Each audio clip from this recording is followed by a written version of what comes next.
माँ के प्यार की कहानी। माँ तो माँ होती है। हेलो हेलो माँ, मैं राजू बोल रहा हूँ। कैसी हो माँ? मैं ठीक हूँ बेटे। ये बताओ तुम और बहू दोनों कैसे हो? राजू, हम दोनों ठीक है माँ।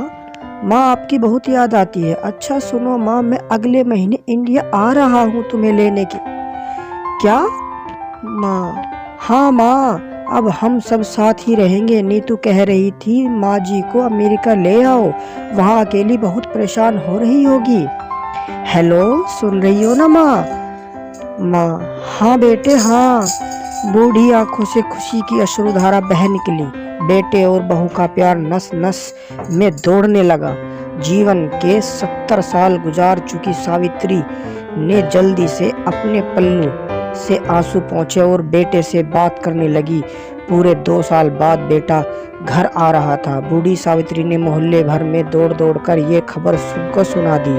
सभी खुश थे कि चलो बुढ़ापा चैन से बेटे और बहू के साथ गुजर जाएगा।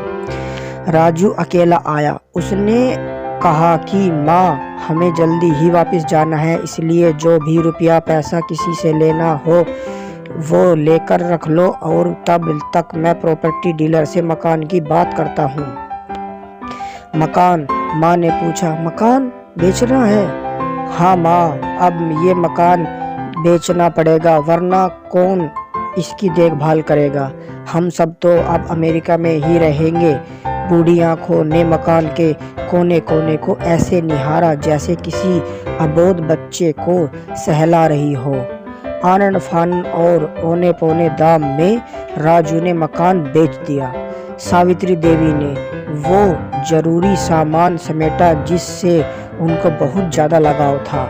राजू टैक्सी मंगवा चुका था। एयरपोर्ट पहुंचकर राजू ने कहा, माँ तुम यहाँ बैठो, मैं अंदर जाकर सामान की जांच और बोर्डिंग और वीजा का काम निपटा लेता हूँ।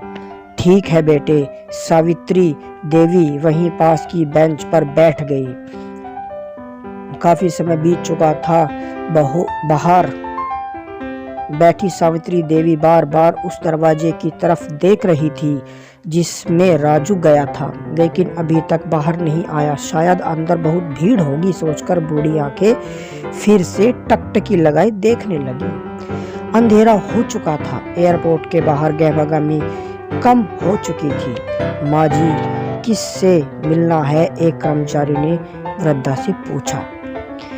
मेरा बेटा अंदर गया था टिकट लेने, वो मुझे अमेरिका लेकर जा रहा है, सावित्री देवी ने घबराकर कहा। लेकिन अंदर तो कोई पैसेंजर नहीं है।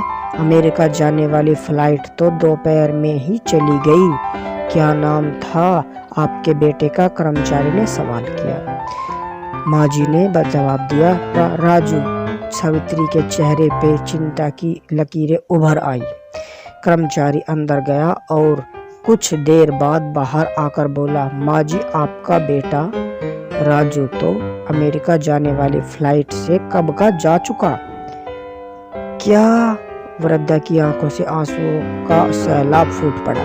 बूढ़ी माँ का रोम रोम कांप उठा। किसी तरह वापस घर पहुंची जो अब बिक चुका था। रात में घर के बाहर चबूतरे पर ही सो गई। सुबह हुई तो दयालु मकान मालिक ने एक कमरा रहने को दे दिया। पति की पेंशन से घर का किराया और खाने का काम चलने लगा। समय गुजरने लगा। एक दिन मकान मालिक ने वृद्धा से पूछा, माँ जी क्यों नहीं आप अपने किसी रिश्तेदार के यहाँ चली जाएं? अब आपकी उम्र भी बहुत हो गई, अकेली कब तक रह पाएंगी? बूढ़ी औरत ने बोली, हाँ चली तो जाऊं, लेकिन कल को मेरा बेटा आया तो यहाँ फिर कौन उसका ख्याल रखेगा? मकान मालिक की आंखों से आंसू आने लग गए। दोस्तों, माँ बाप का दिल कभी मत दुखाना। दोस्तों, हमारी वीडियो को लाइक और चैनल को सब्सक्राइब कर